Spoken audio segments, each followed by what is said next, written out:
അതിശൈത്യത്തിൽ തണുത്തു വിറച്ച ഉത്തരേന്ത്യൻ നഗരങ്ങൾ. കനത്ത മൂടൽമഞ്ഞ് വ്യോമ, റെയിൽ, റോഡ് ഗതാഗതത്തെ സാരമായി തന്നെ ബാധിച്ചു. മൂടൽമഞ്ഞും മോശം കാലാവസ്ഥയും കാരണം ഡൽഹിയിൽ നിരവധി വിമാന സർവീസുകൾ വൈകിയതായി എയർപോർട്ട് അതോറിറ്റി അറിയിച്ചു. ഉത്തരേന്ത്യൻ നഗരങ്ങളിൽ അതിശൈത്യവും മൂടൽമഞ്ഞും കനക്കുകയാണ്. പലയിടത്തും കാഴ്ചപരിധി 0 രേഖപ്പെടുത്തി. ഡൽഹി, പഞ്ചാബ്, ഹരിയാന, ഉത്തർപ്രദേശ്, ചണ്ഡീഗഡ് എന്നിവിടങ്ങളിൽ അതീവ ജാഗ്രതാ നിർദ്ദേശം നൽകി. മൂടൽമഞ്ഞും മോശം കാലാവസ്ഥയും കാരണം ഡൽഹി വിമാനത്താവളത്തിൽ സർവീസുകൾ വൈകിയതായി എയർപോർട്ട് അതോറിറ്റി അറിയിച്ചു. ചില വിമാനങ്ങൾ വഴിതിരിച്ചുവിട്ടു. നിരവധി ട്രെയിനുകളും വൈകിയാണ് സർവീസ് നടത്തുന്നത്. കാഴ്ചപരിധി വളരെ കുറഞ്ഞത് റോഡ് ഗതാഗതത്തെയും സാരമായി ബാധിച്ചു.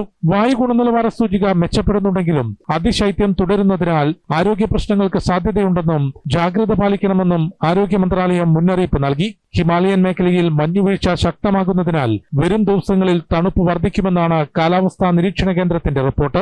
ജമ്മു കാശ്മീർ ഉൾപ്പെടെ ഉയർന്ന മേഖലകളിൽ -ഡിഗ്രിയിലാണ് താപനില. വിനോദസഞ്ചാരികളോടും തീർത്ഥാടകരോടും കാലാവസ്ഥാ നിരീക്ഷണ കേന്ദ്രത്തിന്റെ മുന്നറിയിപ്പുകൾ പരിശോധിച്ച് ജാഗ്രത പാലിക്കാനും രാത്രിയാത്ര ഒഴിവാക്കാനും നിർദ്ദേശിച്ചിട്ടുണ്ട്. ജനം, ഡൽഹി.